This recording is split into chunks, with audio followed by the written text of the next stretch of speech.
Señores, buenos días y bienvenidos. Hoy la Amazonía ecuatoriana, cuna de la diversidad mensajera viviente, de la relevancia de la conservación y la necesidad de una vida humana cada vez más sostenible y amigable, será testigo de la primera cumbre amazónica de periodismo y cambio climático 2022, que reúne a más de 600 participantes a nivel nacional e internacional en modalidad presencial y virtual. En esta la casa de estudios más grande y líder en la región amazónica. El cambio climático es uno de los principales problemas de nuestro tiempo por su profundo impacto en la vida de millones de personas, la economía, el hábitat y el desarrollo tecnológico y científico de las naciones del mundo. Frente a esto, el periodismo en su sentido social y la dimensión estructural juega un papel clave en la transmisión de información de calidad, el diálogo y la difusión de conocimientos científicos y ancestrales. Asimismo, se han adherido socios estratégicos como Convoca Perú, la Organización Regional Conectas y la Organización Derechos Digitales de Chile. A esta iniciativa también se han unido socios mediáticos locales, entre ellos la Barra Espaciadora, Plan B, GECA Ecuador, Ecuador Chequea, la Red de Radios Universitarias del Ecuador, e INTI TV y medios internacionales como Frames 24 en español. Diversos actores se han sumado a la organización del evento, entre ellos Fundamedios, la Universidad Estatal Amazónica, la Federación Nacional de Periodistas del Ecuador. Contamos con el apoyo de la Embajada de los Estados Unidos en Ecuador, de la Delegación de la Unión Europea en Ecuador y la Oficina de la Delegación Regional de UNESCO para Venezuela, Colombia, Ecuador y Bolivia. La cumbre también cuenta con el apoyo de socios ambientalistas como Fundación Pachamama, WWF Ecuador, Ecociencia, Mujeres por el Agua y The Nature Conservancy. Damos la bienvenida en este espacio importante y que marca la historia para el periodismo ecuatoriano al doctor David Sancho Aguilera, rector de la Universidad Estatal Amazónica, quien dará las palabras de bienvenida.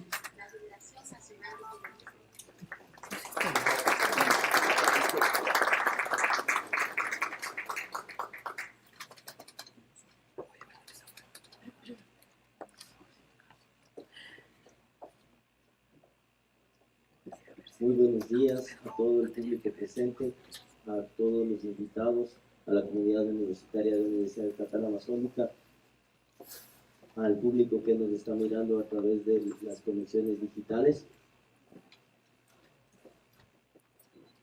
Señor director de Fundamedios, César Ricardo, presidente de la Federación Nacional de Periodistas, Danilo Villarruel,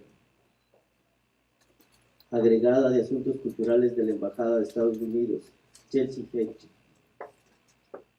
agregada de Cooperación, Delegación de la Unión Europea en Ecuador, representante de UNESCO, Magdalena Mancucci, presidenta del Consejo de Comunicación, Janine Cruz, secretaria general de Comunicación, Gilda Bravo.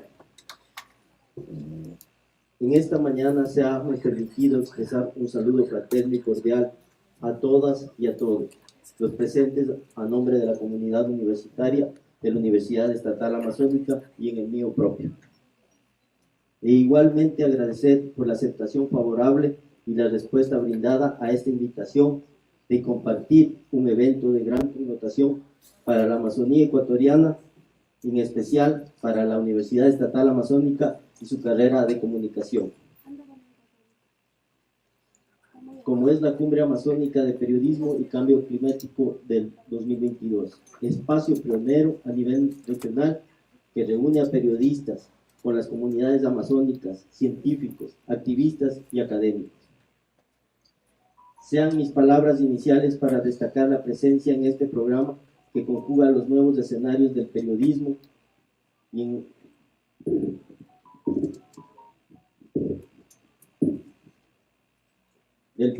su sentido social y una mirada innovadora, intercambio, diálogo y la difusión de conocimientos científicos y ancestrales. Conscientes estamos que estas acciones cobran sentido al permitir generar espacios para conectar con la sociedad y tratar temas que son importantes para la realidad amazónica. Tenemos que ser capaces de servir a todas las audiencias y en este sentido la comunicación tiene la misión de liderar cambios para hacer del mundo un lugar más empático e inclusivo. Los invitamos igualmente a sumarse a la agenda de actividades contempladas en estos 3 días junto a importantes exponentes nacionales e internacionales. Oportunidad única de vincular y proyectarnos como academia y desarrollar temas pedagógicos de interés, liderando un modelo de intercambio innovador. Estamos construyendo un sólido conocimiento. Contamos con las competencias necesarias para seguir compartiendo propuestas y aunando esfuerzos junto a diversos autores como Fundamedios, la Federación Nacional de Periodistas, la Unión Europea, la Embajada de Estados Unidos, la Oficina Regional del UNESCO para Venezuela, Colombia, Ecuador y Bolivia, y demás colaboradores en aras de conseguir que la Universidad Estatal Amazónica sirva cada vez más y mejor a la sociedad que le sustenta. Señoras y señores, inauguramos la Cumbre Amazónica de Periodismo y Cambio Climático con la solemnidad universitaria. Sean bienvenidos y bienvenidas a esta agenda y programación. Muchas gracias.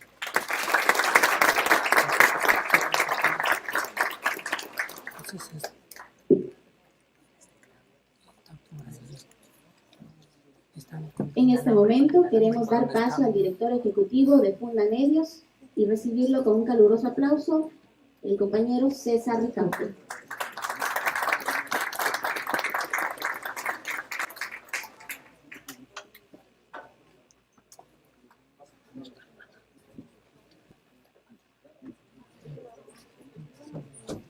Bueno, buenos días. Es un gusto saludarlos, darles la bienvenida. Quiero en primer lugar mencionar al señor rector de la Universidad PhD David Sancho Aguilera, rector de la Universidad Estatal Amazónica, los dueños de casa, quienes nos reciben tan calurosamente en estas instalaciones que realmente son muy adecuadas para realizar esta primera cumbre amazónica de periodismo y cambio climático. Asimismo, quiero agradecer la presencia de Chelsea Hedrick, agregada de Asuntos Culturales de la Embajada de los Estados Unidos en el Ecuador, a Madalena Masushi, agregada de Cooperación de la Delegación de la Unión Europea en el Ecuador, y a los queridos amigos que están esta mañana aquí y que han apoyado definitivamente esta primera cumbre amazónica de periodismo y cambio climático. A los amigos de Convoca Perú y toda esa numerosa delegación del Perú que han venido, de periodistas amazónicos peruanos que han venido para tener intercambios extensos y lo más profundos con los periodistas amazónicos ecuatorianos. Así que muchísimas gracias, Milagros, y a toda esa nutrida delegación del Perú, a Conectas, quienes también están por aquí en la sala, a Derechos Digitales, Rafael Bonijas, gracias por tomarse el tiempo de estar aquí y también compartir conocimientos sobre seguridad digital. A los amigos de Radio France Internacional y RFI, los medios públicos franceses que han apoyado esta iniciativa. Cabe mencionar también que esta primera cumbre de amazónica en periodismo y cambio climático es parte, como pueden ver en la imagen oficial de la cumbre, es parte de la Semana de América Latina en Francia. En este caso, lo trasladamos al Cuyo, Ecuador. Así que realmente es muy grato que sea también la cumbre que tenga esa resonancia internacional, en este caso en Europa.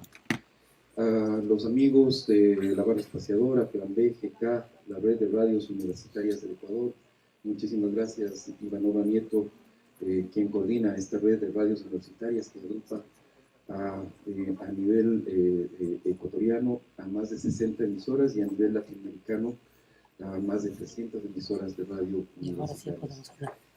AIN TV y Ecuavisa, que han apoyado también esta iniciativa.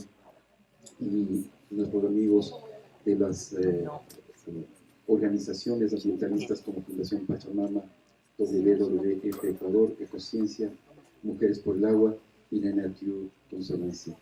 Quiero también agradecer aquí a Elena Hualinga. Elena, muchísimas gracias por tomarse el tiempo de estar con nosotros y compartir tu experiencia como activista y hablarnos, como vamos a escuchar dentro de pocos minutos, de lo que se necesita del periodismo, de lo que las comunidades amazónicas necesitan del periodismo. Y en esta inauguración quiero resaltar el hecho, quiero agradecer también a los equipos de Fonamedios que han sido claves para la organización de la cumbre y mencionar que evidentemente la cuenca amazónica es la mayor región de bosque tropical del planeta, es uno de los lugares más biodiversos del planeta y es el lugar también, el hogar donde viven 3 millones de personas en unas 380 comunidades indígenas que hablan 86 lenguas y 650 dialectos en toda la cuenca amazónica, que comprende además 5 países de América del Sur. Estas comunidades tienen estilos y medios de vida intrínsecamente relacionados con la conservación de la selva y su biodiversidad. La Amazonía es su única fuente de agua y de alimentos, y este enorme ecosistema está en peligro, está bajo amenaza. Y eso es lo que venimos acá a esta primera cumbre a tratar, a revisar lo que está sucediendo ya con el cambio climático, con el impacto que tienen actividades como la tala ilegal de madera, como la minería ilegal, como las industrias extractivas, el impacto que tienen en esta zona del planeta, que además es una zona del planeta que se interconecta con todos los ecosistemas. Recordemos ese maravilloso fenómeno de los ríos voladores de la Amazonía que alimentan el océano Atlántico de millones y millones de litros cúbicos de agua cada año, y que es fundamental para alimentar la vida en el planeta. En este marco creemos que es importantísimo que el periodismo se involucre más activamente. Hay trabajos maravillosos, por supuesto, que se han dado en los últimos años, especialmente en el Ecuador, pero también en muchos otros países. Es por eso que pensamos, cuando hicimos la cumbre amazónica, cuando lo pensamos, dijimos inmediatamente Conectas Perú, porque ahí también han hecho trabajos maravillosos sobre lo que sucede en la Amazonía peruana. Han hecho trabajos maravillosos los periodistas de la región y del Ecuador, pero es importante que esta agenda que incluya a la Amazonía y al cambio climático tiene que ser mucho más extensa, tiene que ser mucho más profunda y tiene que darse en el marco de un diálogo profundo con las comunidades amazónicas, con la comunidad científica, con los activistas y socioambientalistas. Es decir, esto tiene que motivar una mayor profundidad en las coberturas y en las agendas mediáticas. Creemos, y esa es nuestra aspiración, que de esta cumbre salgan muchas alianzas, muchos trabajos colaborativos, muchos conocimientos, y que podamos ver al cabo de un año, cuando nos volvamos a encontrar en la segunda cumbre amazónica, pues veamos muchos más trabajos, mucho más agenda, mucho más cobertura de lo que está sucediendo en la Amazonía, y que eso redunde en que de alguna forma se frene la depredación que sufre la Amazonía ecuatoriana. Así que muchísimas gracias por estar aquí en esta sala, a todos quienes nos siguen a través de las transmisiones por streaming, también bienvenidos, y pues que sean unas jornadas muy productivas, de mucho intercambio, de mucho conocimiento y de agendas muy productivas para cada uno de nosotros. Muchísimas gracias.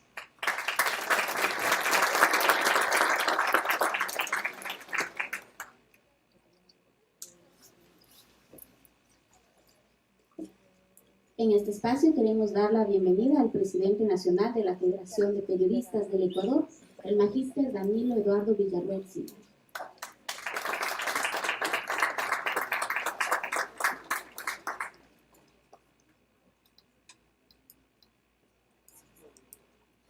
Muy buenos días con todos los asistentes, señor rector, señor vicerrector, señora vicerrectora, estimado César Ricardo, amigo y compañero de esta alianza a través de la cual hemos logrado tenerles a todos ustedes desde diferentes partes del país, incluso fuera de él, y decirles que es un gusto que hace pocos meses atrás en este mismo auditorio firmábamos el convenio con la Universidad Estatal Amazónica y FENAPE, y hoy se hace realidad este primer evento que justamente lo hemos denominado como la primera cumbre amazónica de periodismo y el cambio climático. Y en el camino, obviamente, encontramos el apoyo invaluable de Fundamedios.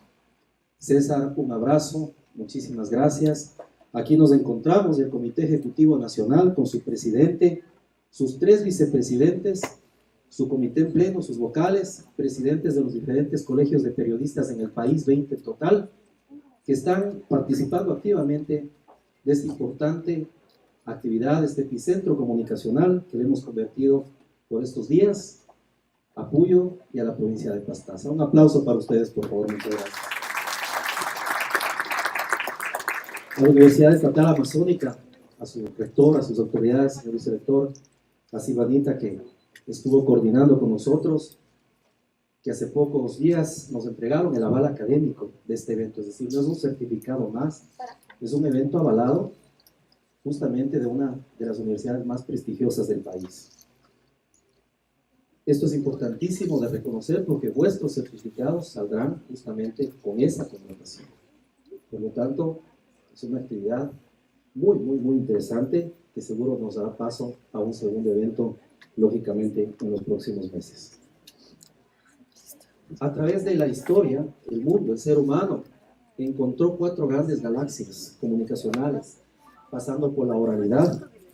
Luego se le conoce un segundo momento, por el momento Gutenberg, cuando se inventó o se modificó el proceso de la imprenta. Pocos años, hablar de pocos años es bastante. Se llega a un tercer momento, la galaxia Marconi, ¿verdad? Ya cuando empieza todo el tema de la digitalización, la radio, la creación del cine y luego la televisión. Y hoy el mundo vive una connotación importante, que estamos en el momento de la digitalización y además de la virtualización del conocimiento. ¿Qué implica aquello? Que el ser humano a través de estos años siempre ha buscado la forma más rápida, la mejor calidad y por supuesto la manera más importante y más directa de comunicar. Y hoy nosotros como periodistas tenemos esa gran responsabilidad de aprender las nuevas narrativas, de conocer de cerca el tratamiento informativo que se le debe dar a un tema tan delicado como es el tema amazónico y por supuesto conocer de cerca las experiencias de quienes ya han transitado en este camino, no solamente en el ámbito periodístico, sino también en el ámbito académico y científico, a través de múltiples investigaciones. De tal suerte que este es un momento importantísimo para todos nosotros. Aprovechémoslo. En estas horas, en estos días que pasaremos, vamos a tomar contacto, vamos a ser amigos, vamos a recibir los números de los otros amigos de las diferentes provincias y vamos creando esta gran red informativa para multiplicar esas necesidades que tiene el periodismo amazónico y la Amazonía en general.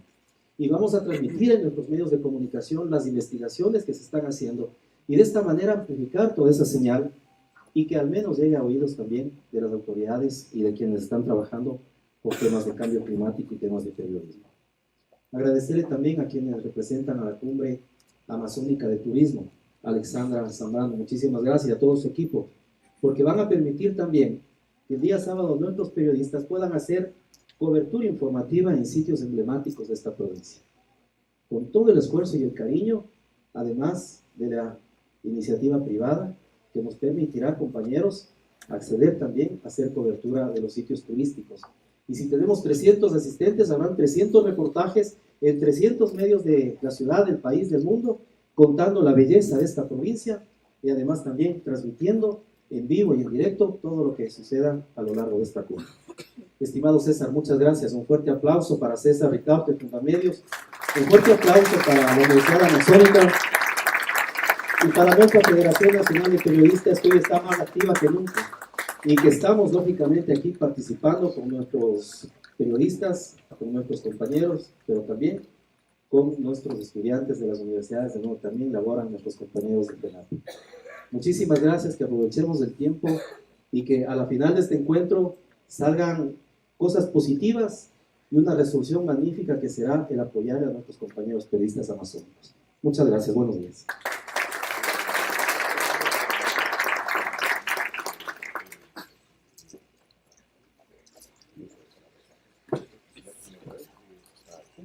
Vamos a dar la palabra a quienes apoyan y hacen posible la realización de esta cumbre. Invitamos a este lugar a Chelsea Getri, agregada de Asuntos Culturales de la Embajada de Estados Unidos en Ecuador. La recibimos con un caluroso aplauso.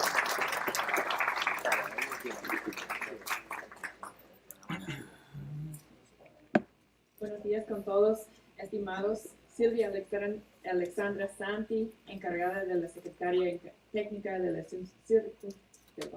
Circunspección Territorial Especial Amazónica. David Sancho Aguilera, rector de la Universidad Estatal de la Amazónica. César Recarte, por supuesto, director ejecutivo de Fundamedios. Danilo Villarreal, presidente de la FENAPI. Magdalena Masucci, agregada de cooperación de la delegación de la Unión Europea. Estimados periodistas de la Amazonia y del Ecuador y también de la región, estimados todos, todas y todes. Y también quisiera extender mi agradecimiento a los estudiantes que están aquí practicando y realizando como más consejos, todo para nosotros, porque así sentimos que estamos en la Amazonía, estamos en un lugar en que ese tema, el propósito de esta cumbre, afecta a los individuos que están aquí. Entonces, gracias a todos, a cada uno de ustedes por estar aquí con nosotros hoy. Muchos hemos viajado de distintos lugares del Ecuador, también de la región, para reunirnos en uno de los lugares más biodiversos del mundo, la Amazonía ecuatoriana, para debatir sobre un tema fundamental, que es el cambio climático.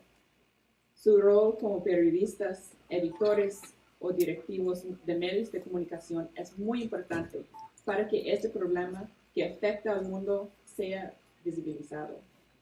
Recordemos que hablar de cambio climático sensibiliza, permite que líderes de opinión hablen de este tema e influye para que los gobiernos tomen decisiones en beneficio de la conservación de nuestro planeta.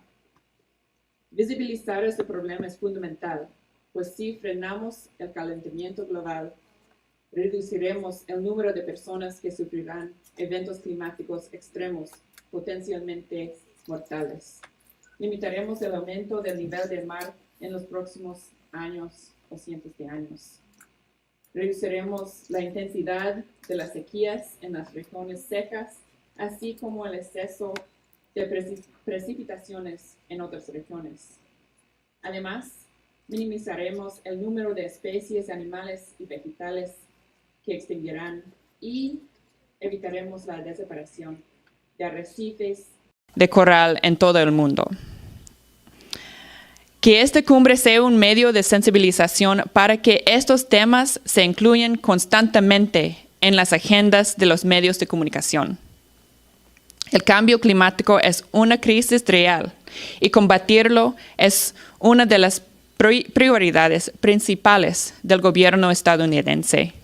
Quiero agradecer a Fundamedios especialmente y a otros aliados estratégicos que han hecho esta cumbre y el TechCamp sean posibles. Desde la Embajada de los Estados Unidos esperamos que este esfuerzo en conjunto promueva nuevas prácticas periodísticas que apoyan a la lucha contra el cambio climático, la preservación de especies y ecosistemas y una mejor convivencia en nuestro planeta. Muchas gracias.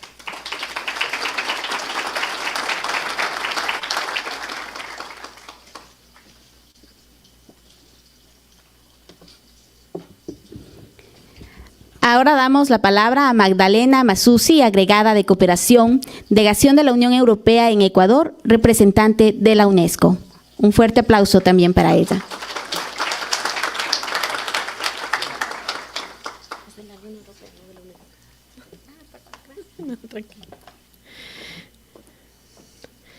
Buenos días con todas, con todos y con todes. Qué bueno ver que hay muchísima más gente de ayer por la noche. Rector David Sancho, es un gusto verle otra vez y le agradezco por hospedarnos y hospedar este gran evento en su universidad. César, amigo de la Unión Europea, director de Fundamedios, un gusto verte.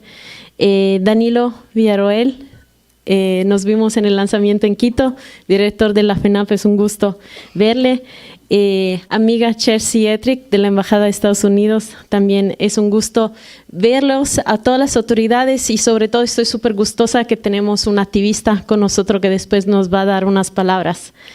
Me esgrado de extender esas palabras a nombre del embajador de la Unión Europea, Charles Michel Goert, que lamentablemente no puede estar aquí con nosotros, y dar vida y inaugurar junto a ustedes la primera Cumbre Amazónica de Periodismo y Cambio Climático. Un sueño que se hace realidad y que ha costado mucho esfuerzo y ha costado muchas ideas y tiempo para poderse realizar.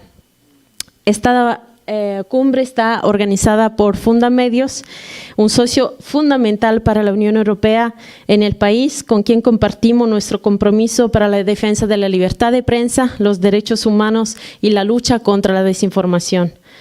Apoyamos esta cumbre convencidos que esta iniciativa es también una forma de acercar al Ecuador a los principios de nuestra estrategia nueva de la Unión Europea, Global Gateway, impulsada por el alta representante de nuestra Unión Europea y que movilizará 300.000 millones de euros de inversiones de aquí hasta 2027 a través del Team Europe Initiative. Con el Global Gateways queremos construir conexiones más resilientes con el resto del mundo, enfocando nuestros esfuerzos en sectores decisivos como aquellos sobre los que se va a discutir en esta cumbre, es decir, las relacionadas con lo digital, el clima, la educación y la investigación. Entendemos que en la realidad amazónica el periodismo juega un papel clave en la transmisión de información científica, pero también ancestral. El rol del periodista se vuelve vital para compartir la importancia de la mitigación y resiliencia frente al cambio climático, así sobre la importancia de la transformación ecológica. En esta primera cumbre, el intercambio de experiencias entre periodistas, representantes de comunidades amazónicas, científicos, activistas ambientales y académicos fortalecerán sus conocimientos en el uso de las nuevas tecnologías y ahondarán en los vínculos entre la comunidad científica y el periodismo. La Amazonía, como dijo César, tiene un papel crucial en la generación de condiciones climáticas para la vida. En la Amazonía conviven pueblos originarios con una gran riqueza cultural que se debe preservar. Sin embargo, esa es una de las regiones con mayor deforestación, incendios y donde el impacto del cambio climático causa efectos muy significativos. Por ello, las coberturas periodísticas en temáticas relacionadas a esta región son necesarias. Son necesarias para armar una agenda concertada para combatir los efectos del cambio climático y la desinformación. Es a través del trabajo de todos ustedes que la opinión pública puede reaccionar para actuar, movilizarse o tomar conciencia. En mi experiencia aquí en el Ecuador, trabajando en la Amazonía y con los pueblos indígenas, lo que más me impactó es que los mismos ecuatorianos desconocen la historia, la cultura de los pueblos amazónicos, una cultura rica, y el periodismo puede cambiar esto. Puede ayudar a difundir y puede contribuir a conservar y a frenar la depredación de la Amazonía. Auguro éxitos a los editores, periodistas, estudiantes de comunicación de esta universidad que cubren la situación de la población amazónica y que participarán de esta cumbre. La prensa libre es una de las piedras angulares de cualquier sociedad y que desde la Unión Europea seguiremos fomentando el reconocimiento de trabajo de los periodistas y fortaleciendo las acciones de protección necesarias para que puedan ejercer su labor en condiciones de libertad y seguridad. Muchos éxitos. Gracias.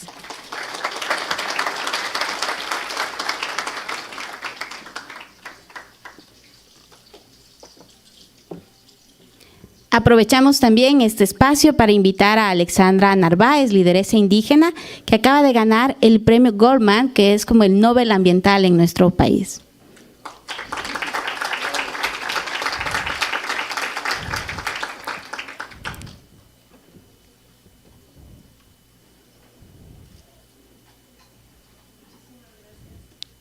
Un aplauso muy fuerte para ella.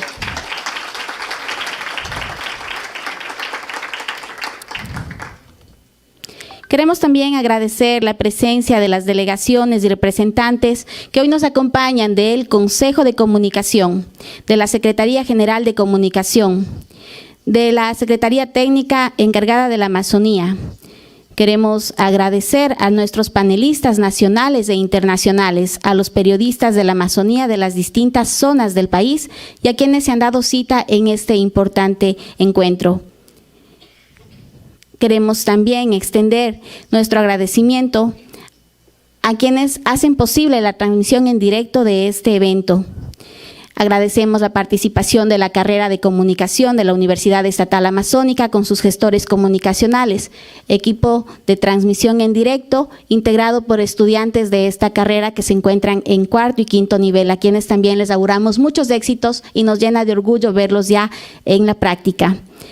Agradecemos a todos quienes en este día han venido desde diferentes partes del país y de otros países a visitarnos. Esperamos que la vista, el calor, el clima, la fauna, la flora y todo lo que usted puede encontrar en esta hermosa tierra, pues lo haya recibido de la mejor manera. Seguro que sí. Queremos brindarle un caluroso aplauso a esta cuna amazónica, a la ciudad del Puyo.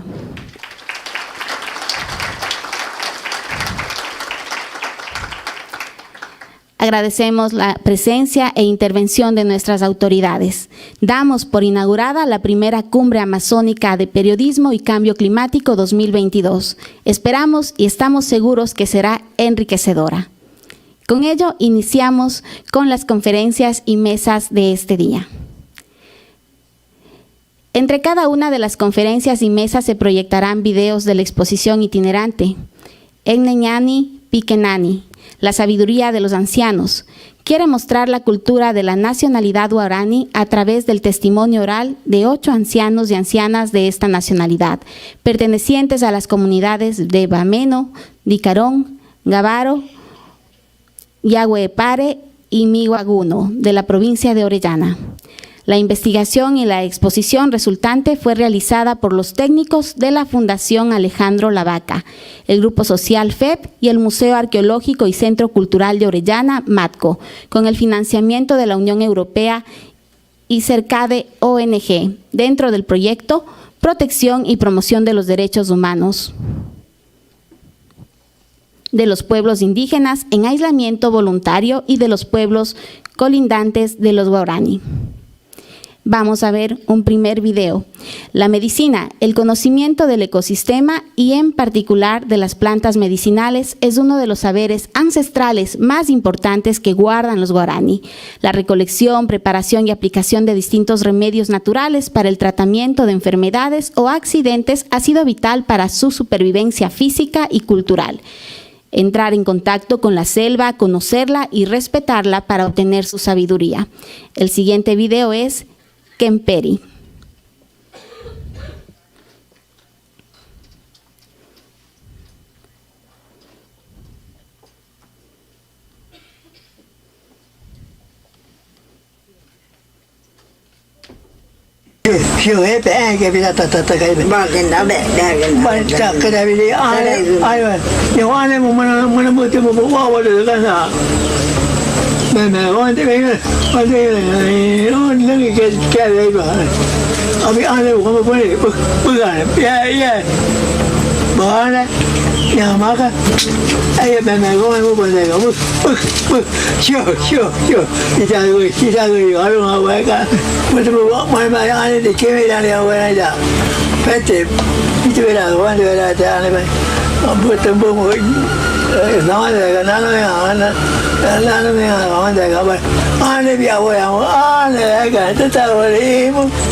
Nanti kabut dah, ni kabut. Nanti kau tahu.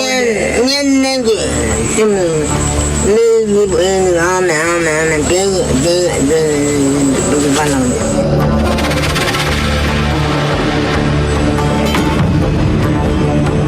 Sampai mulai kaya apa ni aneh banget semua. Ada kami kawan dia lah, kawan dia kawan. Nanti cari, berada, ya. Ya, lada kencan. Ayo kaya yung apa nang putih mai kaya dia lah aku kaya lah. Aneh banget tu tahu lah. Aneh banget kini. Kami aneh ni.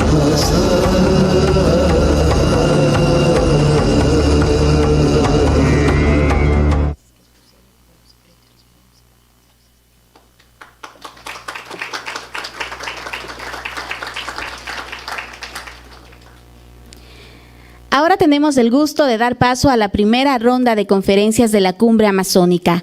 Dejamos la moderación en manos de César Ricaurte, director ejecutivo de Fundamedios, periodista ecuatoriano con más de 30 años de experiencia, cofundador de Fundamedios, el primer grupo de prensa en Ecuador dedicado a la defensa y promoción del derecho a la libertad de expresión y promoción del periodismo de calidad en el país. Su trabajo en la promoción y protección del derecho a la libertad de expresión ha sido elogiado a escala mundial.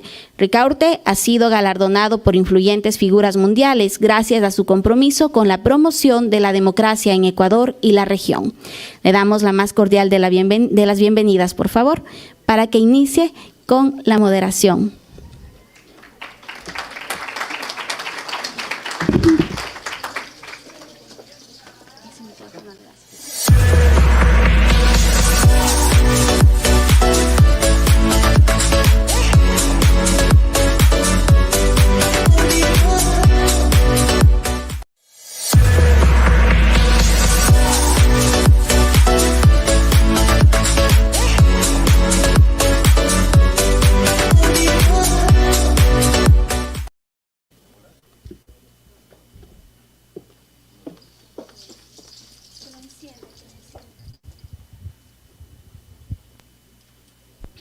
Hola.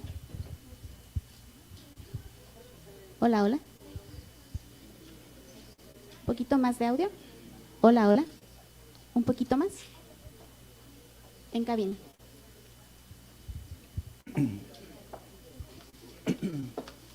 Hola, creo que ahí está mejor, ¿no? Ok, perfecto. Muy amable. Bueno, esta primera conferencia o estas primeras intervenciones hemos querido abrir con la presencia de un activista que tiene enorme reconocimiento internacional. De hecho, acaba de estrenarse hace pocos días un documental sobre su trabajo, un activista además muy joven, y quiero dar la bienvenida entonces a Elena Hualinga, joven activista de la comunidad indígena quichua de Sarayaku, vocera y defensora de la preservación de los derechos de los pueblos originarios en la Amazonía ecuatoriana. Su incidencia en los últimos años se ha centrado en la lucha contra la crisis climática. Elena ha sido conferencista en varios espacios de incidencia internacional como la COP25 y la COP26. Bienvenida, Elena, por favor, acompáñanos.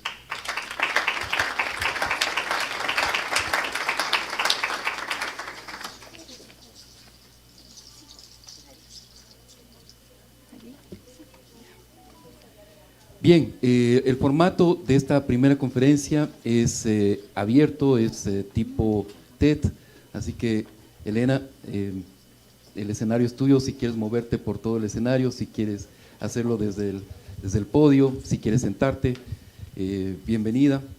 Y la idea es que tengamos esto, como te digo, una conversación muy interactiva, muy inspiradora, y que sea lo más abierta posible. Así que te dejo la palabra. Muchas gracias y muchas gracias por la invitación.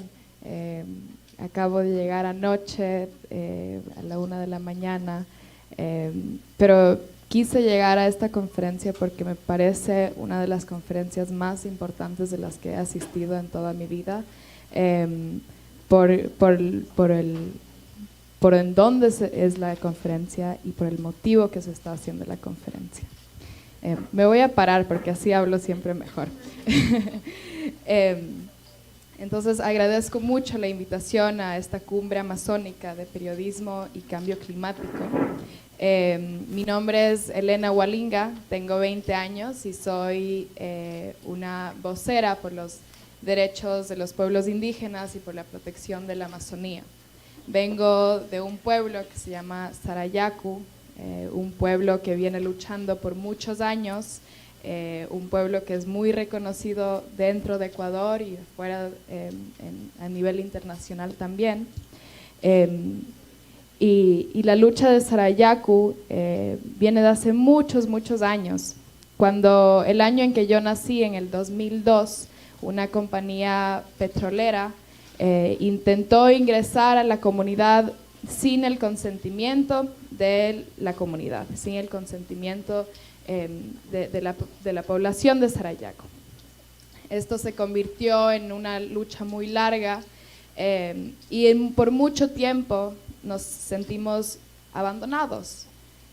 No había lo que hay hoy, lo que hay ONGs que apoyan, no había la misma cobertura que hay por los medios. Y había una persona en mi comunidad, que es mi tío Heriberto Hualinga, y también es mi compadre hoy, que era estudiante de cine, de comunicación. Y él tenía una cámara súper viejita y él cogió y documentó todo lo que pasó en Sarayaku. Documentó cuando llegaron las fuerzas militares y cuando llegaron las fuerzas policiales de una manera arbitraria a Sarayaku. Documentó cuando llegaron los trabajadores de la empresa de una manera violenta a la comunidad. Documentó todas esas atrocidades que pasaron en Sarayaku. Y 10 años después, con esa documentación, Sarayaku pudo llevar al Estado ecuatoriano a una Corte Internacional de Derechos Humanos, la Corte Internacional Interamericana por los Derechos Humanos. Y ahí nos dimos cuenta la importancia de la comunicación, la importancia de comunicar lo que estaba pasando en la Amazonía, lo que estaba pasando a los pueblos indígenas. Cuando pasó esto, y nos sentimos un poquito más escuchados, porque era la primera victoria que habíamos visto, la primera victoria para los pueblos indígenas. Pero yo también no siempre estuve en mi comunidad en Sarayaku. Yo también tengo un papá que es europeo y mucha de mi niñez y de mi adolescencia he pasado en Europa, específicamente en Finlandia.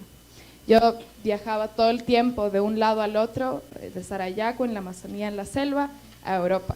En realidad, al Puyo yo lo conocí a los 15 años. Y cuando yo estaba viviendo esta vida de ir y venir, me di cuenta la desconexión que había. Que cuando yo hablaba con mis compañeros, hasta con mis profesores en Finlandia, ellos no sabían lo que estaba pasando en la Amazonía. Me acuerdo que un día vi un tweet de mi tío Heriberto igual, que decía, salí a buscar tucanes, pero me encontré con aviones de guerra circulando en nuestra comunidad. Y para una niña escuchar que aviones de guerra se están circulando en su comunidad es lo peor que puedes escuchar. Y me dio tanta impotencia y no entendía por qué la gente no hablaba de eso. ¿Por qué la gente no se preocupaba de lo que pasaba a mi gente? ¿Por qué la gente no entendía por qué los de Sarayaku estaban luchando tanto? ¿Por qué eran conocidos como rebeldes y terroristas en Ecuador? Entonces, de esta impotencia y este miedo que sentía de niña, me di cuenta que, bueno, yo también puedo, como mi tío, coger las herramientas que eran accesibles para mí y comunicar lo que estaba pasando. Ya eran tiempos distintos, era un poco diferente, las circunstancias eran diferentes, pero yo también podía comunicar. Entonces, claro, justo era el boom de las redes sociales alrededor de cuando yo tenía como unos 12, 13 años, y ahí empecé con comunicando lo que estaba pasando, pero no solamente comunicando lo malo que pasaba en la Amazonía, pero sino comunicando la cultura, lo hermoso que era vivir en la Amazonía.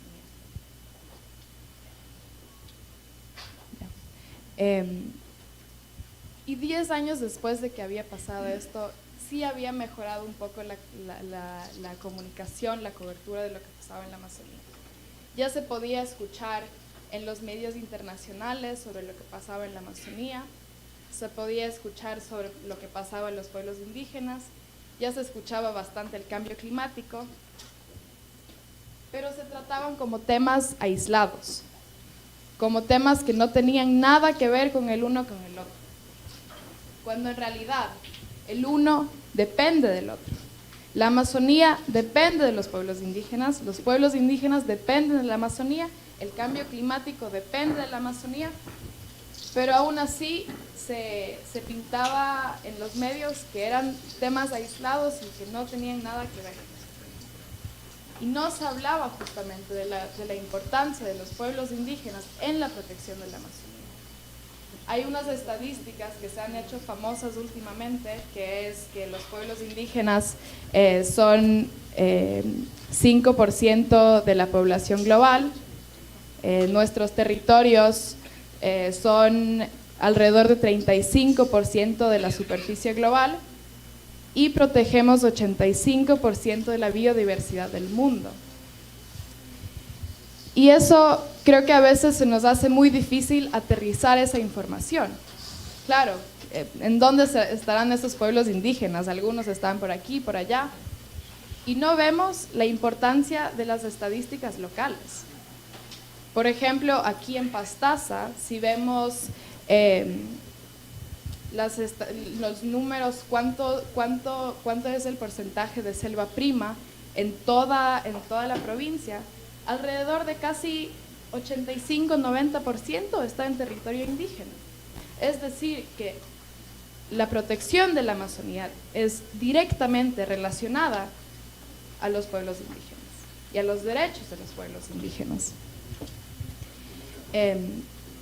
También durante, estos recorridos que he hecho cuando he estado participando en estas cumbres o teniendo reuniones con funcionarios de altos niveles de organismos mundiales, sí hay cobertura internacional un poco, pero hasta allá no llega lo que deberían disparar los medios locales, porque aquí es donde hay el conocimiento real de territorio. Aquí tenemos acceso a las comunidades que están viviendo lo que pasa en la Amazonía. Incluso las comunidades, nosotros mismos podemos comunicar lo que está pasando. Solo necesitamos ese espacio y esa apertura a hacerlo.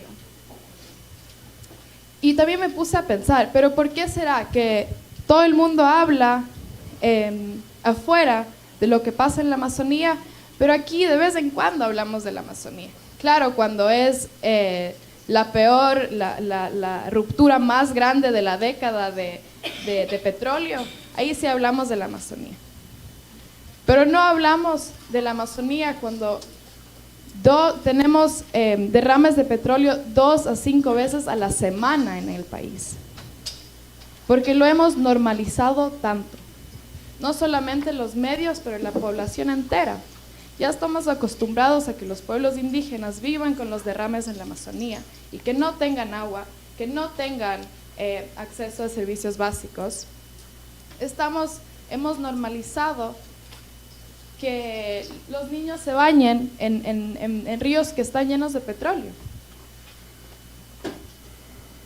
Y esto hay que darle un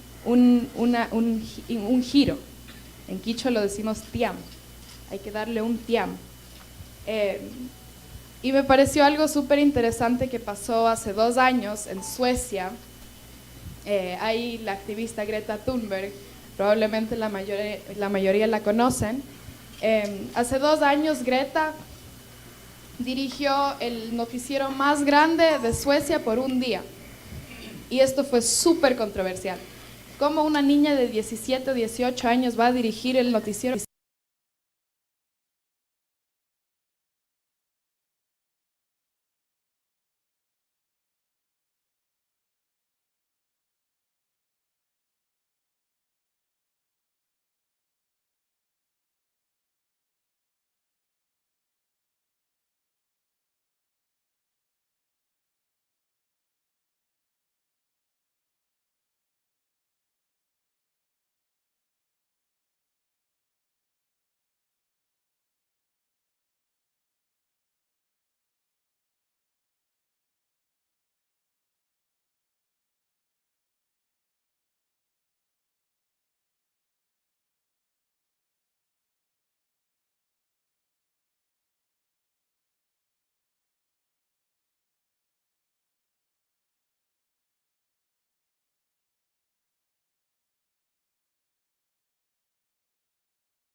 pasaba eso, incluso en las comunidades lo veíamos como que se limpiaba la comunidad.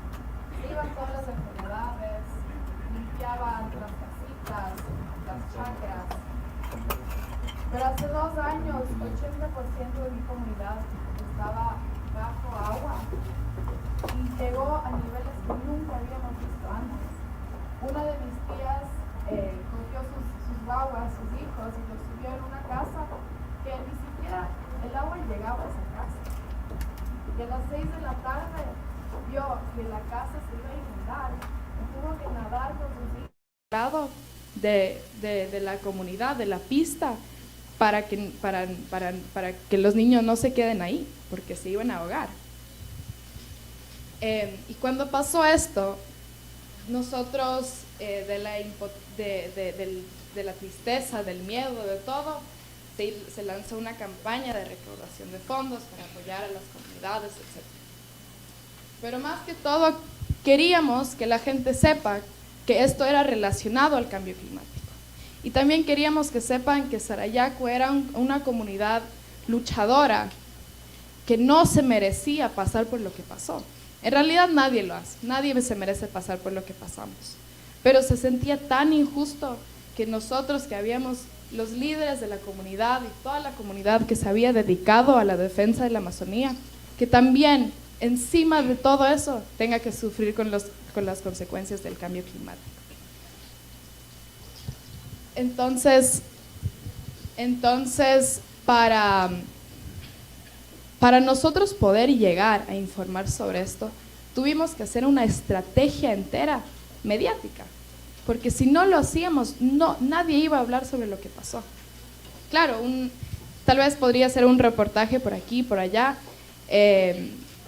pero iba a ser en la página 6, en la página 7, en donde en realidad la gente no le da mucha importancia.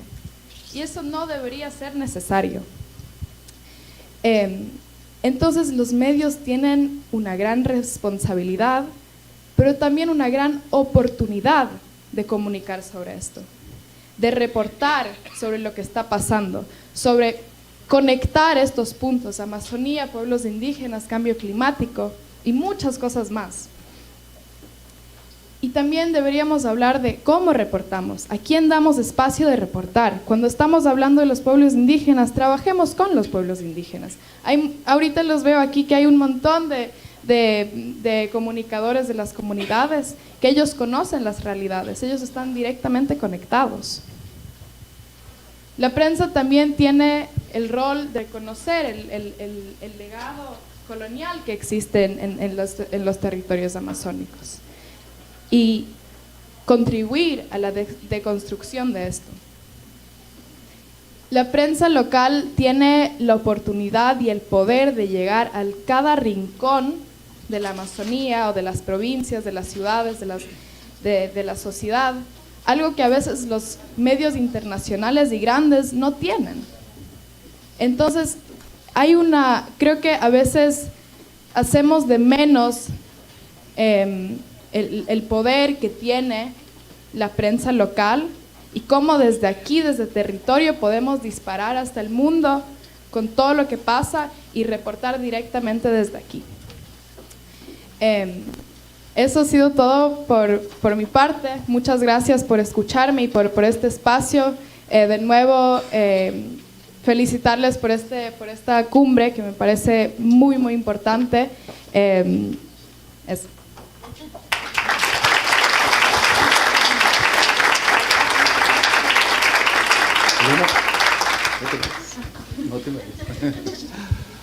Bien, muchísimas gracias a Elena Gualinga y vamos a recibir a nuestra segunda panelista de esta mañana, a Daniela Rosero, investigadora en el Instituto Biosfera de la Universidad San Francisco de Quito, ingeniera ambiental con especialidad en ecohidrología por la Universidad de Cornell. Empezó su investigación en ríos en el 2004 e impulsó el concepto de caudales ecológicos para mantener los ríos vivos después de obras de infraestructura, como hidroeléctricas, captaciones de agua potable y riego. Le interesa entender las condiciones que necesita la biodiversidad acuática de ríos para aportar a un manejo equilibrado entre el desarrollo y su funcionalidad. Bien, bienvenida Daniela, tenemos 20 minutos, si quieres igual el formato es tipo TED, así que si quieres moverte, tienes una presentación, perfecto. Por favor. Me voy a mover, ojalá no me caiga, no tengo tanta experiencia como Elena, súper intimidante hablar después de tremenda activista. Muchas gracias a todos por estar aquí y especialmente gracias a Fundamedios por la invitación. Para mí es todo un honor ver tanta gente súper preparada, tanta gente tan importante, gente que conozco, que he admirado, como estar en un concierto y ver a los artistas sentados cerca, ¿no? Súper chévere. Bueno, yo voy a hablar un poquito sobre lo que algo sé, digamos así, de la academia y el tema de la información hidrológica. Justamente, por suerte, Elena mencionó un poquito para que lo mío no esté tan desconectado, pero el tema de las inundaciones, que es muchas veces un tema que nos llama la atención, especialmente cuando salen los medios, cuando salen esas fotos desgarradoras de nuestras casas, de nuestros ríos desbordándose sin ninguna compasión, ¿no? Entonces, voy a hablar sobre el acceso a la información hidrológica para enfrentar el cambio climático y lo que ocurre a nivel del gradiente andino-amazónico, ¿no? Entonces, básicamente, lo que necesito es llegar a ustedes con 3 temas. Quiero hablar sobre la información hidrológica, quiero hablar un poco sobre el cambio climático, que es el tema que nos une, y obviamente, como estamos en este lugar, la cumbre es en este sitio tan hermoso, pues vamos a hablar del gradiente andino-amazónico, ¿no? Entonces, lo que quería empezar hablando es...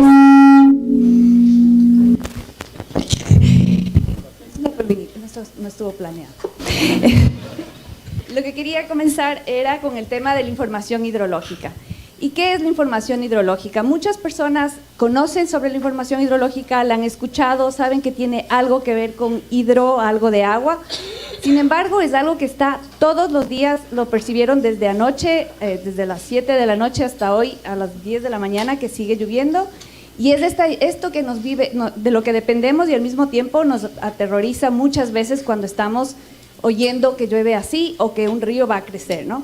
Y ustedes pueden ver en esta imagen, esto es lo que normalmente tenemos nosotros aquí en el Ecuador, en el INAMI, que se presenta como un aviso meteorológico, un aviso hidrológico, que es una suerte de alerta, ¿no? Para el Ecuador es del INAMI, para Colombia es del IDEAM, para Perú es del CENAMI. Y esto es lo que tratan de hacer los investigadores para decir, miren, así va a crecer los ríos, tengan cuidado, precaución, etcétera. Y esta alerta que está aquí puesta, básicamente tiene la idea de decirnos, cuidado, ¿no? Estamos en una suerte de alerta amarilla ahí, con unos números, pero digamos así, yo vivo en Quito y no tengo ningún río al que yo le pueda ver que le van a subir 5 milímetros ni nada por el estilo. Entonces a mí, yo siendo hidróloga, esto me queda bastante suelto, ¿no? Yo veo esto y digo, qué bonita foto, pero ¿qué quiere decir esto? Entonces, ¿qué es lo que pasa? Estamos desconectados de esta información. Adelante, por favor.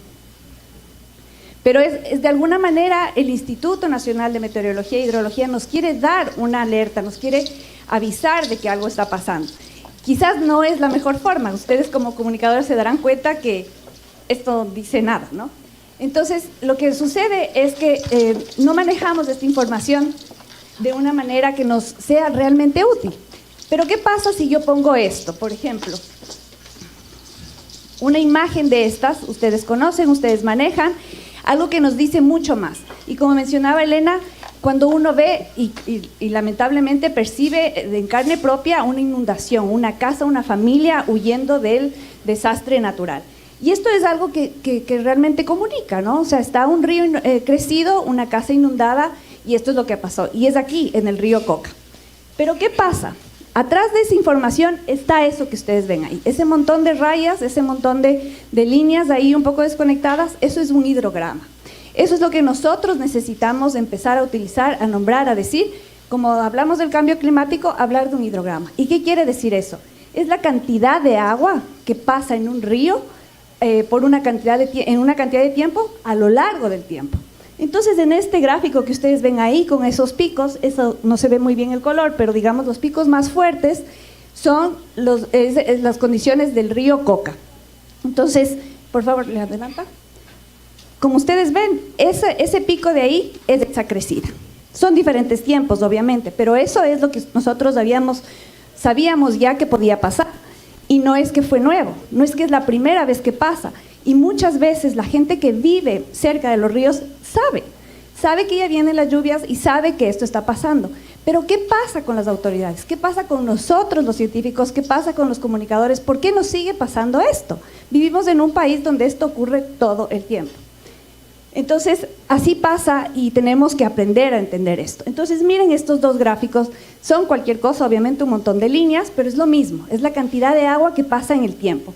Y lo que quiero enseñarles es que en el Ecuador tenemos esta diversidad de cosas que en todo, ¿no? Diversidad cultural, tenemos diversidad, biodiversidad, tenemos un valor altísimo. Sin embargo, eso es súper difícil para nosotros para manejar, porque es manejar todo, en todos los aspectos muy específicos, con muchas cualidades. Y esto es lo mismo con la parte hidrológica. Este mapa que ustedes ven aquí con estos colores, con todos esos colores, 23 colores distintos, quiere decir que en el Ecuador ocurren 23 zonas con condiciones hidrológicas comunes. 23. Eso equivale casi a las provincias. Y ustedes pueden ver ahí que eso significa que nosotros tenemos que conocer la información hidrológica de cada una de esas zonas para poder planificar. Y esas zonas no están clasificadas por provincias, no están clasificadas por cuencas, no están clasificadas por zonas, porque ustedes saben, el clima viene de la Amazonía, del Atlántico, del Pacífico, del sur, entonces tenemos muchas condiciones variadas. Y esto es lo que ocurre. Entonces miren en este gráfico, el de arriba corresponde a la costa y el de abajo corresponde a la parte central del valle, en la parte de la cuenca alta. Y ustedes pueden ver así un poquito a un lado, el gráfico de arriba, esto es un montón de picos, eso quiere decir que el río creció muchísimo los primeros meses del año. Esto es en la costa, en el norte. En el gráfico de abajo tenemos los picos que ocurren en julio, que ese es del verano del norte, pero para nosotros es del invierno aquí en la Amazonía. Y en el sur, en la Amazonía sur, también ocurre distinto, movido un poco hacia agosto. Entonces todo es súper diferente y súper complejo, porque nosotros no podemos manejar las cosas con una sola receta. Y lo mismo ocurre con lo que mencionaba, la precipitación. Entonces este mapa con todos esos colores nos indica, bueno, va a llover tantos milímetros por hora, etcétera, en diferentes sitios. Y entonces toda esta información que está disponible, que el INAMI genera, que se genera en muchos estudios, muchas veces, la mayoría de veces no se comunica o no se presenta de una manera que podamos usarla realmente, que podamos decir, esto ya pasó el año pasado. Tenemos que tener en cuenta que puede volver a pasar.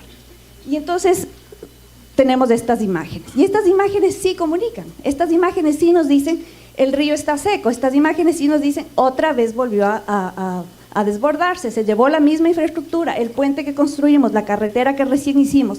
Y esto nos causa todo el tiempo este malestar de que, ¿para qué hacemos estas inversiones tan grandes si ya mismo se va a llevar? Y todo esto está involucrado con el cambio climático. Y entonces solo quería, para que no se quede esto colgado, mencionar que esta información está disponible, el INAMI la genera, la tiene, por mucho tiempo estuvo casi por desfallecer, pero todavía lo tiene y está generando esa información. Y nosotros tenemos que tener acceso a eso. Nos cuesta porque no es tan amigable como quisiéramos, pero ese es un hueco que necesitamos llenar. Nosotros como científicos, ustedes como comunicadores, y la sociedad como demandantes de la información, porque necesitamos que nos digan qué se entiende, qué no se entiende, simplemente. Y así es como ustedes pueden ver en el Ecuador, todos esos puntos amarillos es toda la información que existe, todos los sitios en donde se puede sacar información. Entonces, esto todos deberíamos saber, como para decir, voy a meterme a mi Facebook, voy a meterme a mi río a ver qué le está pasando, cuándo va a crecer, cómo está ahorita con toda esa lluvia, y no la tenemos así.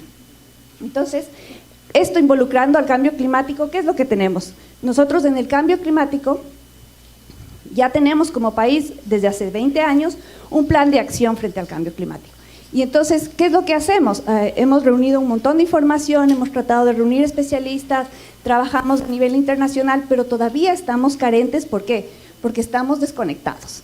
Estamos desconectados y por suerte están conectados el Ministerio de Ambiente con el Instituto Nacional de Meteorología e Hidrología. Al menos esa conexión sí existe. Pero lo que ocurre con nosotros, por ejemplo, es que esta información de estos hermosos informes que se hacen con unos mapas muy importantes, con información, con modelos, con mucha gente especializada, nadie más lo conoce, porque son 250 hojas de documento que nadie tiene tiempo de leer. Y entonces necesitamos difundirlo, necesitamos ponerlo en palabras simples y ponerlo para el uso de la gente, para que las personas que saben manejar el territorio realmente sean las que usan eso. Y entonces nosotros queremos de eso cambiar, ¿no? Por favor. Y bueno, como ya ven, hay un avance, existen ya unas guías, existe algo que ya se puede hacer. Y de hecho, con ese impulso ya se ha podido manejar también el hecho de que queremos aportar, queremos hacer cosas nuevas, implementemos ya sabemos dónde se inunda, entonces vamos a construir una infraestructura que cuando llueva sostenga un poquito el agua y al mismo tiempo rellene un reservorio para la gente que quiere regar algo. No es tan, o sea, no necesitamos ir a la luna para hacer eso, ¿no es cierto? Es súper fácil, pero todavía nos ha tomado mucho tiempo porque tenemos un poco de nervios de tomar esas acciones. Pero eso queremos cambiar y eso sí podemos hacer, pero necesitamos la interacción entre los tres sectores, la comunicación, la gente y los académicos.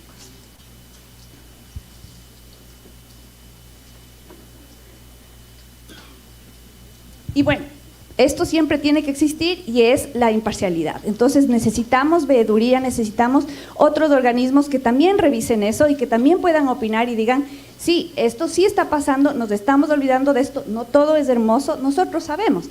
Millones de informes de hecho, creados muy buenos, pero necesariamente almacenados ahí, innecesariamente almacenados en un sitio donde no están siendo utilizados. Y por eso queremos esto, por ejemplo, en la última elección, sí se incluyeron algunas observaciones. Muy pocas personas las acotaron, muy pocas personas las leyeron, pero de alguna manera se identificó quién sabe sobre el cambio climático, quién aborda eso en su campaña. De alguna forma alguien topa el tema, casi nadie. Y es precisamente porque nosotros no demandamos esa información, ¿no?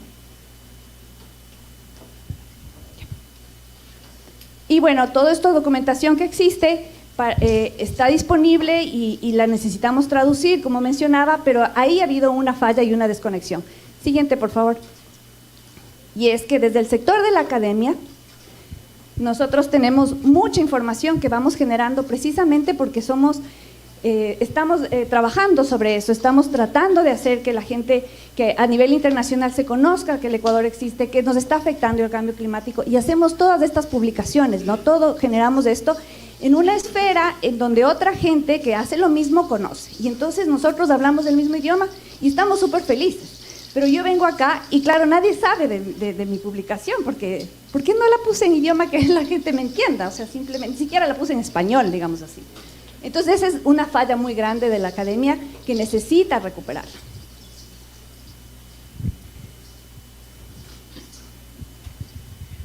Y bueno, finalmente para concluir, ¿le puede pasar un poco más rápido, por favor? ¿Más? Ya.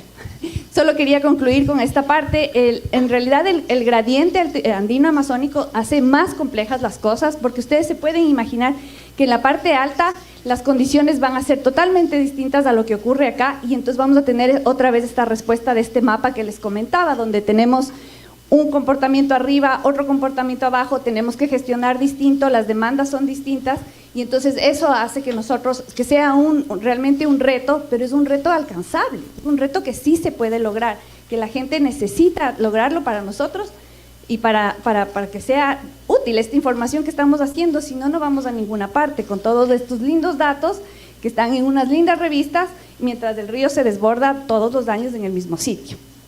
Con eso quería concluir. Muchísimas gracias.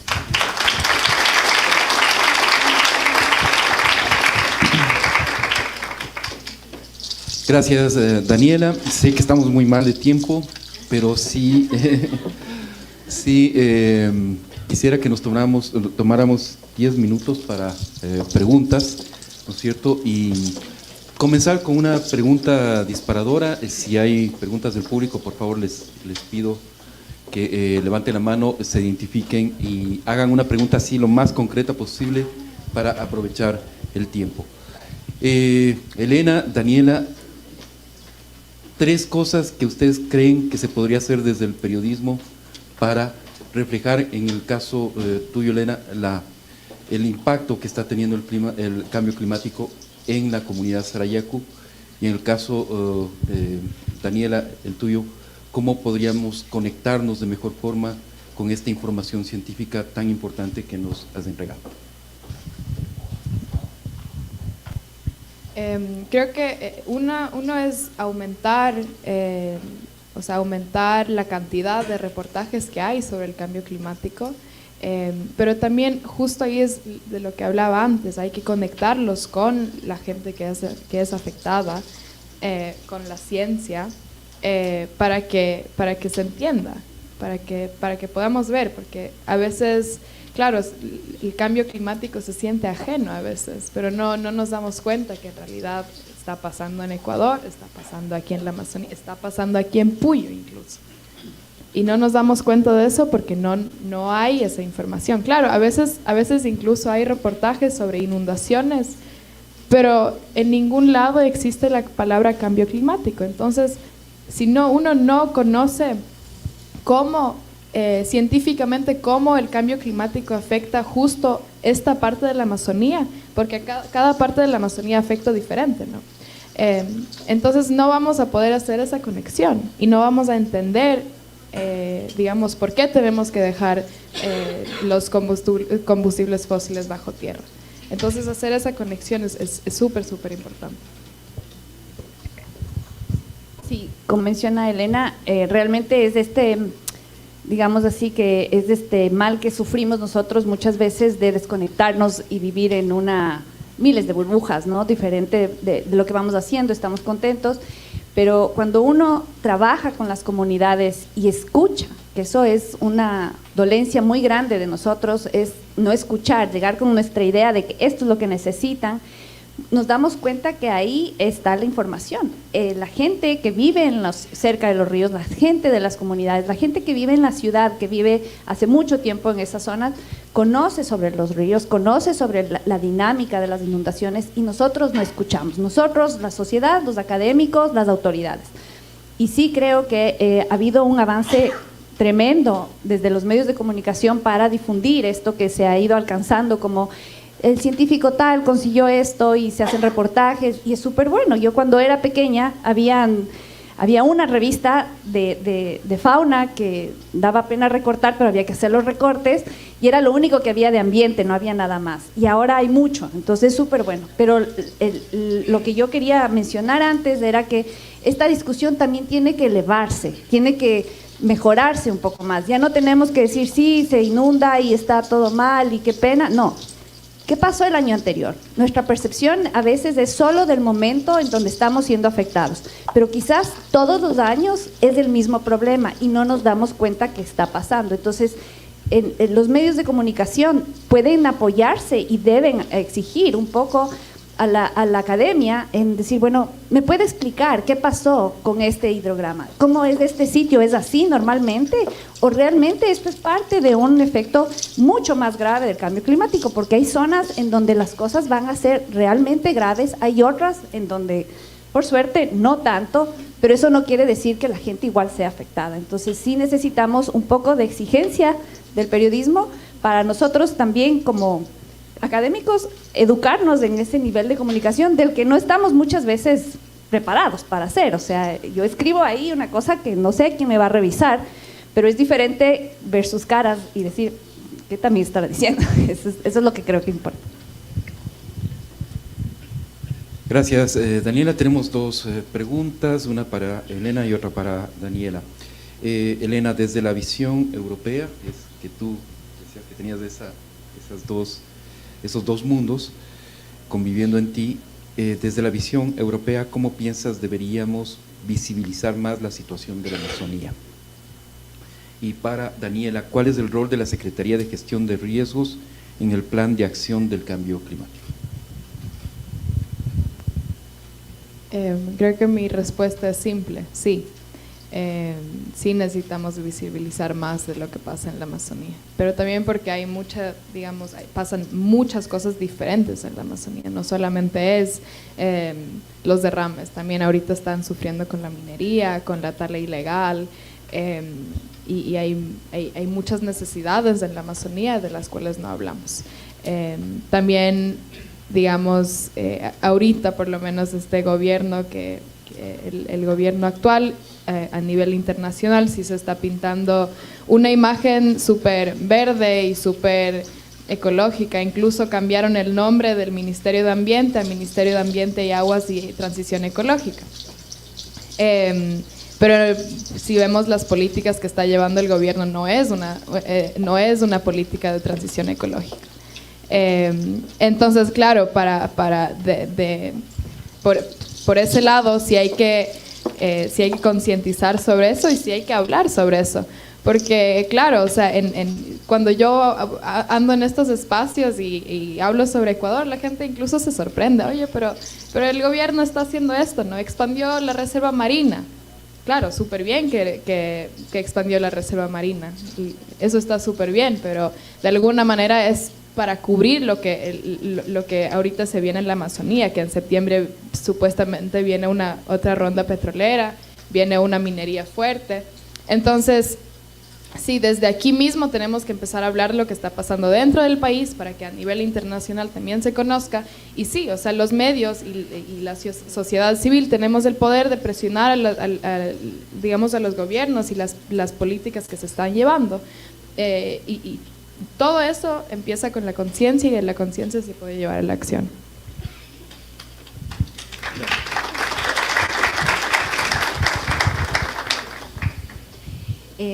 Con la pregunta de la Secretaría de Riesgo, en realidad en un país en donde existen todos los riesgos todo el tiempo, alto volcanismo, fallas geológicas, la Secretaría de Riesgos debería ser casi como una presidencia, ¿no? Entonces, sí es una cosa un poco a veces frustrante desde el sector de la ciencia, desde el sector de la academia, algunas decisiones, algunas no sé, políticas que se presentan y uno dice, pero no se dieron cuenta que se cayó ahí, no se dieron cuenta cómo se fue esa carretera, ¿por qué volvemos a hacer eso? Entonces, el rol de la Secretaría es crucial en nuestro país, es fundamental. Quizás en ningún otro país es tanto porque el nuestro es chiquitito y ocurre todo al mismo tiempo. Entonces, es clave, pero también tenemos que salir de este mal que tenemos de egocentrismo, de creer que sabemos todo, porque no sabemos todo, no tenemos suficiente información en muchos casos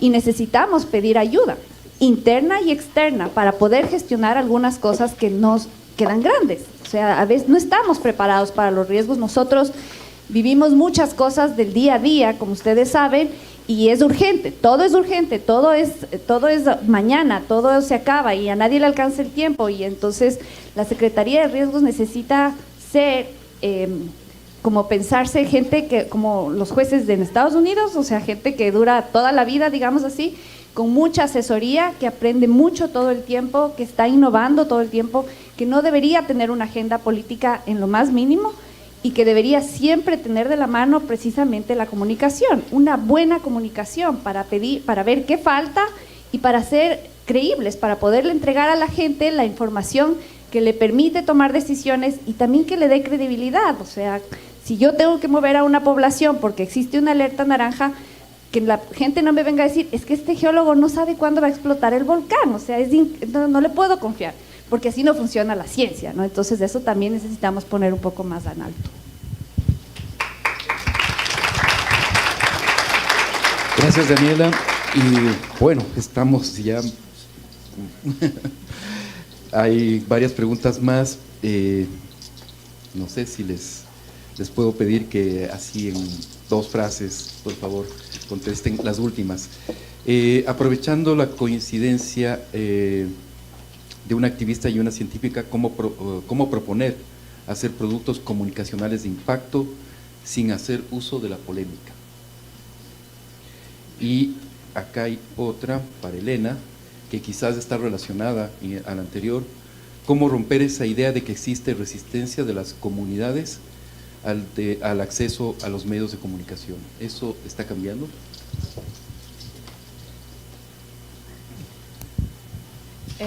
Yo creo que debería haber una colaboración entre el mundo científico, los pueblos indígenas, la gente que está siendo afectada por el cambio climático, los medios, y eso es, o sea, es fundamental para poder comunicar sobre esto.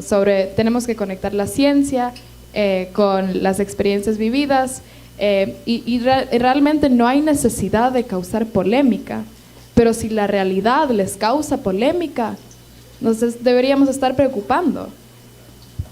O sea, no creo que ninguno intenta crear polémica, ni deberíamos, ni los medios deberían. Pero estamos en un punto donde la realidad, o sea, nos alerta, es súper preocupante. Y para alguien que por primera vez conoce sobre estos temas puede ser súper polémico. No sé qué dices tú. Sí, totalmente. O sea, nosotros no estamos en una situación de tomarnos mucho tiempo para analizar algunas cosas. Hay veces que es importantísimo ya decir qué está pasando, y incluso para el lado científico a veces es como, esperen, déjenme revisar un poco más la información, todavía no puedo decir inmediatamente. Pero como dice Elena, si algo ya ocurre, si ya es así y ya sabíamos de esa información, es muy difícil no decir, o sea, sí les dijimos. Entonces, no es polemizar, pero sí necesitamos aterrizar y llamarnos la atención cada vez que cometemos estos errores, porque lamentablemente ocurren todo el tiempo. Respondo la segunda pregunta. Yo creo que hay esta idea y estos prejuicios en general sobre los pueblos indígenas, y siempre ha habido, que nos oponemos al desarrollo y que no queremos nada que ver con los medios, y claro, hay estos incluso comentarios súper racistas que son, claro, si eres indígena ya no puedes tener celular, y si tienes celular ya no eres indígena. Entonces, claro, nada tiene el otro que ver, o sea, nada tiene el uno que ver con el otro. Como dije, desde las comunidades ya se está trabajando en comunicación, en comunicar, en colaborar con los medios nacionales, locales, internacionales. Entonces, sí hay la apertura, hay la intención de colaborar, y se debería sacar provecho de eso, y creo que, claro, es súper importante romper con esas ideas que lamentablemente tenemos sobre los pueblos indígenas. Muchísimas gracias, Daniela y Elena.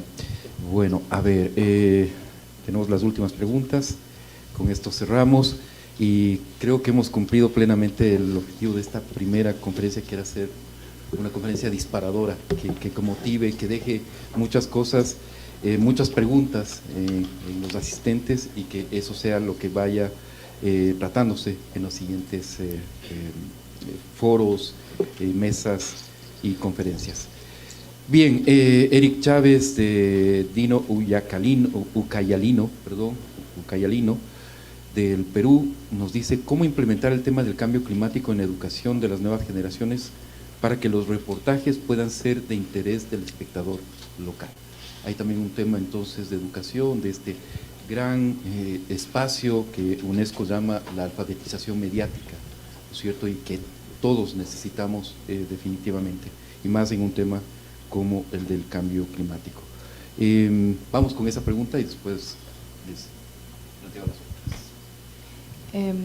Claro, yo creo que para enseñar sobre el cambio climático, en donde se empieza obviamente es en el hogar, pero también en la escuela, en el sistema educativo, y eso se trata en todo caso, ¿no? Si me dirijo a alguien de 4 años, le hablo de una manera distinta, comparando como si hablo con alguien que tiene 16 años. Entonces, claro, la información climática tiene que irse adaptando a todas las generaciones para que todas las generaciones puedan recibir esa información. Y sí ya hay esfuerzos para hacer esto, pero sí se necesita aún más.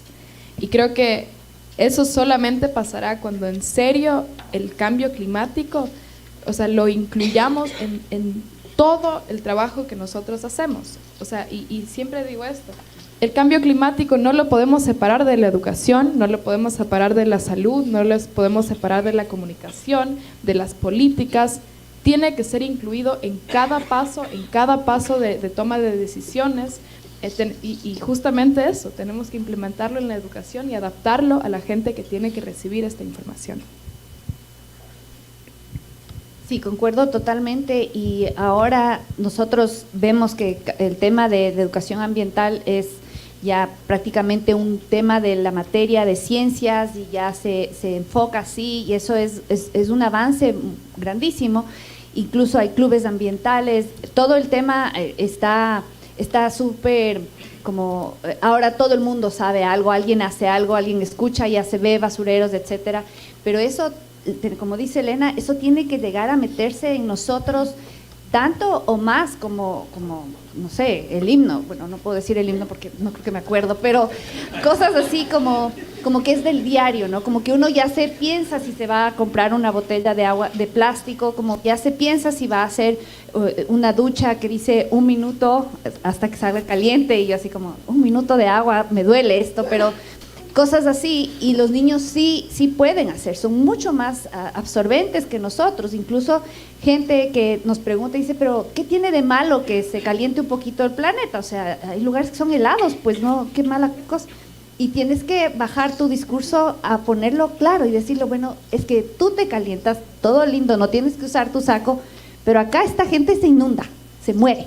Entonces no es así de simple, y hay personas que necesitan, dependiendo, como dice Elena, de la edad, también como rebuscar ese conocimiento de cómo era antes, porque es difícil todavía, uno quiere tener las cosas como tenía antes, entonces sí necesitamos meterle todo el tiempo hasta que sea una cosa del día a día.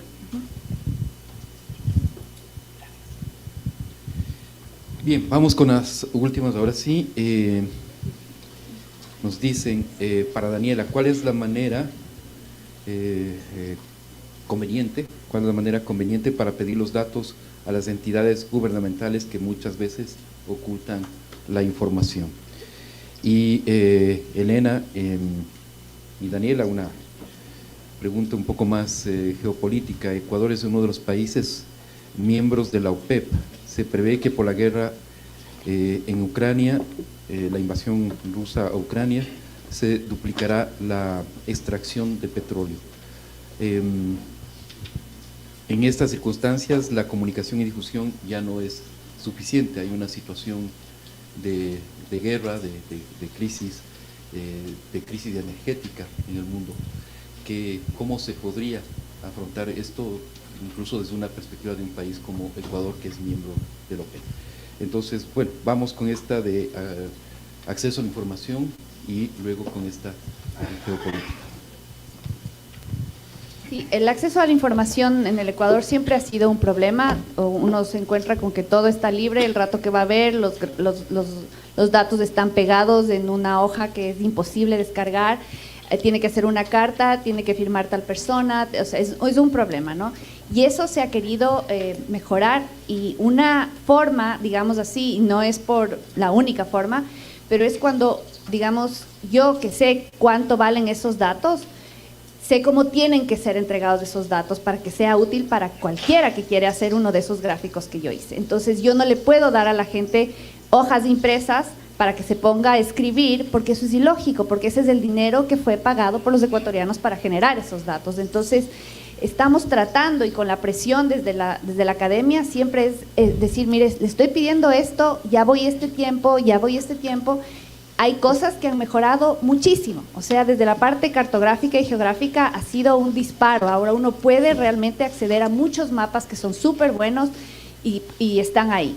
En la información hidrológica, como les dije, hubo una dolencia súper grande en el periodo de 8 años anteriores, en donde casi se desmanteló la red hidrográfica del país y se perdieron muchos datos. Y entonces ahora lo que pasa es que yo le puedo dar esos datos, pero no están limpios, no están curados, entonces tampoco es tan fácil, pero se necesita que haya esta presión, justamente a través de los medios, de decir, bueno, yo vi una conferencia donde me enseñaron unos datos, ¿cómo puedo hacer yo ese gráfico? ¿Dónde consigo? Y entonces uno persigue esos datos hasta conseguirlos, porque si no, no hay forma. Los funcionarios a veces tienen una camisa de fuerzas que no es culpa de ellos, pero es un sistema que está dañado, entonces hay que presionar y hay que exigir, porque esos datos son disponibles para el público. Obviamente uno siempre tiene que decir de dónde saca esos datos, esa es una cultura que tenemos que fomentar, pero esta información nosotros tenemos que exigir que se nos entregue y tiene que estar disponible, como les decía. Si yo quiero meterme al Facebook y abro al mismo tiempo a ver cómo está mi río, debería estar así siempre, para todos en el Ecuador.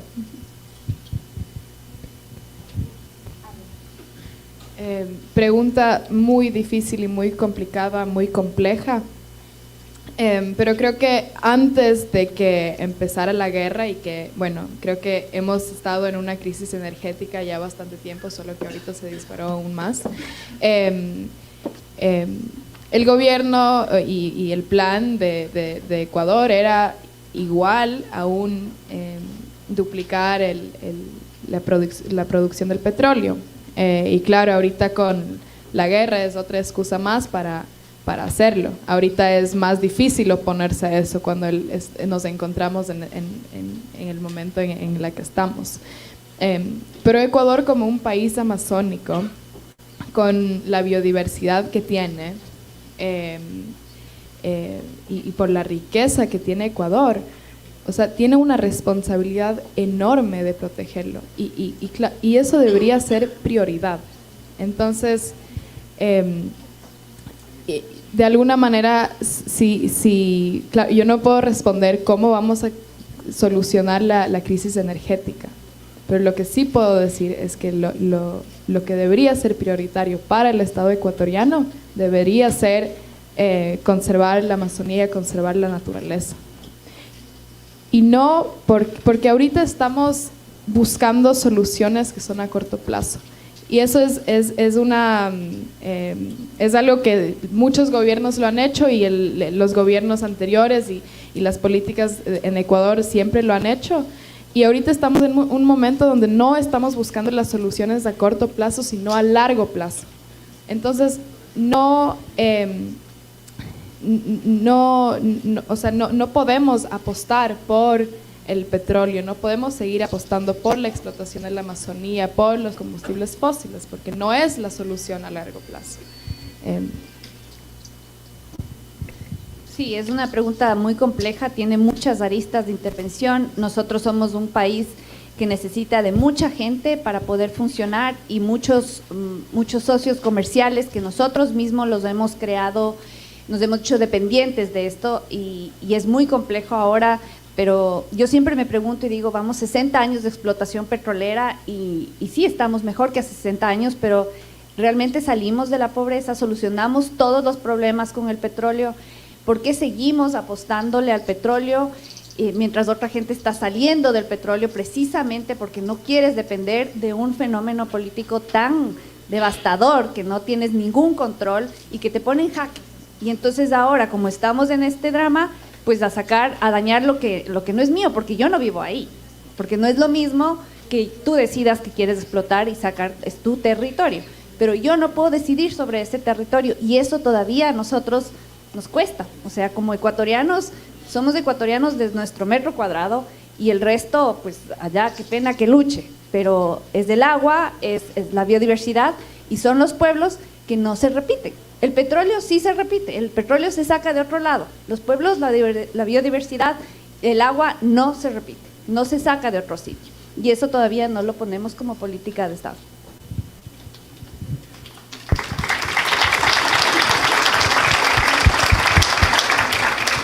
Bien, muchísimas gracias Elena, Daniela, ha sido un gusto compartir con ustedes este primer panel, estas primeras conferencias.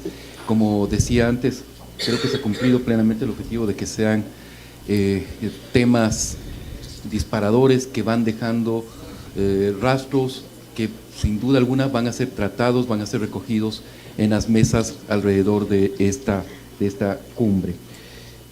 Había una pregunta para mí, que como no soy panelista, soy el moderador, nada más no la contesté, pero creo que es algo que sin duda alguna se va a ir respondiendo a medida que avance esta primera cumbre.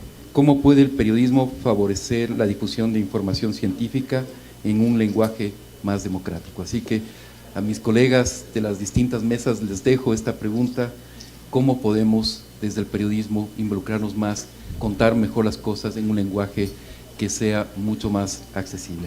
Gracias una vez más, Daniela, Elena, y a todos ustedes. nos tomamos, bueno, le dejo a Silvana que nos va a dar las indicaciones para las próximas mesas. Muchísimas gracias. Muchísimas gracias. Un aplauso muy caluroso a nuestras panelistas y, por supuesto, a nuestro moderador.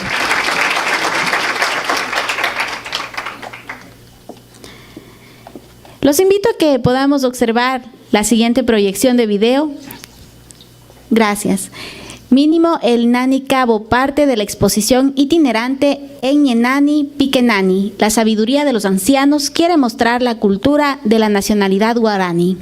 La casa guaraní era una casa grande en la cual se reunía toda la familia en tiempo de cosecha o fiesta. Los ancianos concertaban el matrimonio entre una pareja cuando aún eran niños. La boda era una fiesta grande en que la mujer ofrecía chicha fresca y el hombre carne de monte. Tenía lugar en la casa de los padres. Tras la boda, la pareja construía su casa y cultivaba su propia chacra.